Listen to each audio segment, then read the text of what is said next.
Hello everyone and welcome to Serendipity in Quarantine. Today we are going to see the structure of the earth and as well as the volcanoes. So before starting this video, please subscribe to this channel for more awesome content and don't forget to press the bell icon. So let's begin. So as we have previously seen that the structure of the earth is made up of three types, that is the crust, mantle and the core. So the crust is the outermost solid part of the earth and it is brittle in nature. So it ranges in the thickness from 5 kilometers to even 30 kilometers. So for example, the oceanic crust is of 5 kilometers and continental is of 30 kilometers. And in case of continent, in the regions like Himalayan regions it is as much as 70 kilometer thick, and it has the heavier rocks density of 3 grams per centimeter cube. And sometimes there are different types of rocks in oceanic crust, which is basically made up of basalt. So it has the mean density of 2.7 grams per centimeter cube. Then the mantle. So mantle is the portion between core and crust. So it extends from Mohs discontinuity to the depth of 2900 kilometers. So this sudden discontinuity is there because of the change in the density. So because the density of mantle is different than crust, it is of 3.4 grams per centimeter cube. Then there is a upper portion of mantle which is called as asthenosphere. So astheno means weak. So this portion is the weaker part of the mantle. Here in this diagram we can see this is the crust, then there comes the mantle, after that the core starts. So core is divided into two parts, liquid and solid states. So we will see that in the detail. So core is the important factor of the interior of the earth, and it came to our knowledge because of the differences in the earthquake waves. As previously we saw, there are two types of waves, P waves and S waves. So the S waves gave us the information that the outer core is in the liquid state while the inner core is in the solid state. So this core is usually made up of very heavy material, mostly nickel and iron. So sometimes it is referred as NIF layers. So here it is more elaborate diagram of the interior of the earth. So we can see crust and upper mantle is divided by the Mohs discontinuity. Then upper mantle and lower mantle is divided by the riptide discontinuity.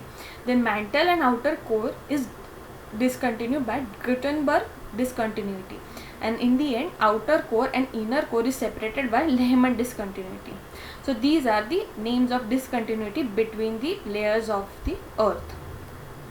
So now we'll move ahead. Now we are going to see the volcanoes and volcanic landforms. So a volcano is a place where gases, ashes, molten rock materials like lava escape from the ground. So volcano is also called active volcano if the material mentioned are being released or have been released out in the recent past. So there are types of volcano like extinct volcano, active volcano. So it is based on when the last time it got erupted. There is also the mantle contains the weaker zone, as we saw earlier, that is asthenosphere. So this material is the important ingredient in the molten rock materials like magma. So the material of the upper portion mantle is called as magma. So once it starts moving towards the crust, and when it reaches to the surface, then it is known as lava.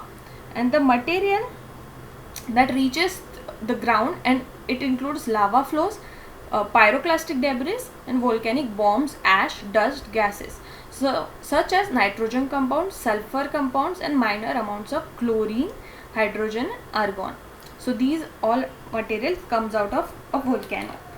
Then we'll see types of volcanoes based on the nature of its eruption and the form of development of the surface. So first one is the shield volcano. So shield volcano is made up of basalt flow. These are the largest of all volcanoes on the earth. So one of the important example is the Hawaiian volcano. Then there are also less silica available in this content, hence it is known as the it is very fluid and when it is erupted.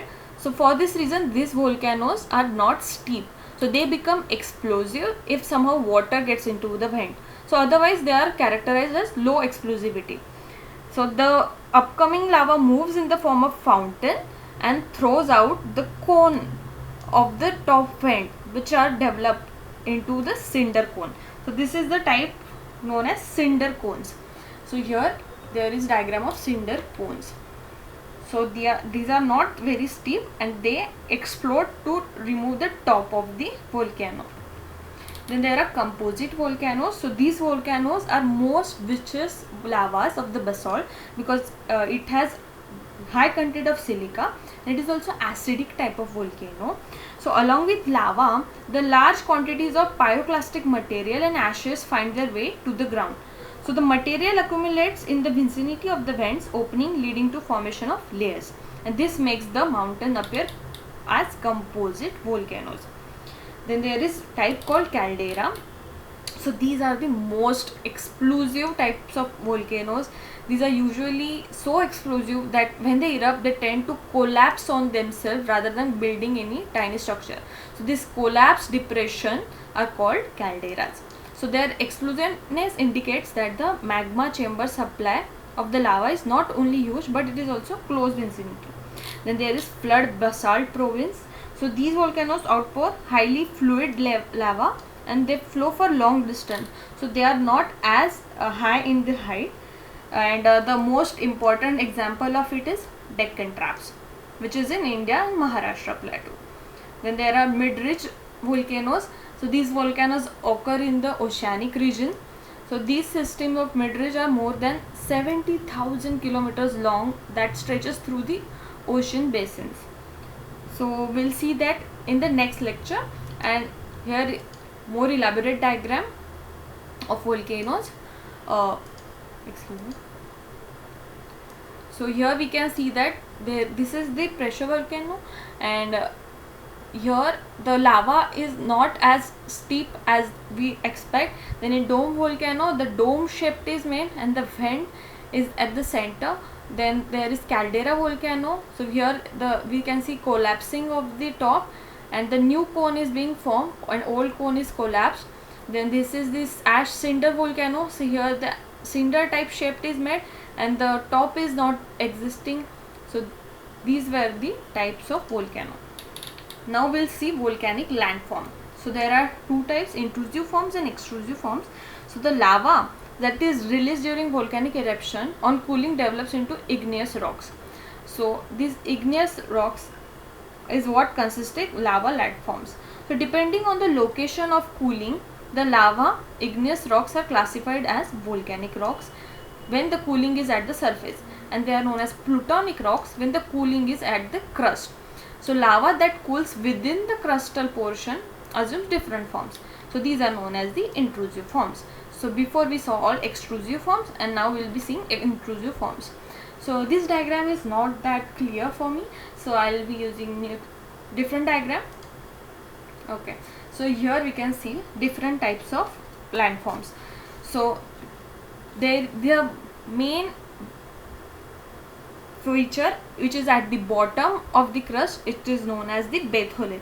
So it is a large body of magmatic material that cools in the deeper depth of the crust and develops form of large dome.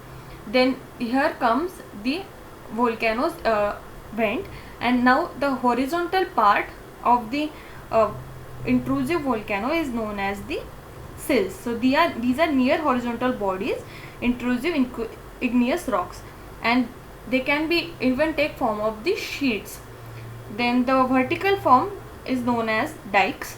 So these are dikes. Then they can take saucer type of shapes. So wavy material have a definite conduit to source beneath the form of magma chambers.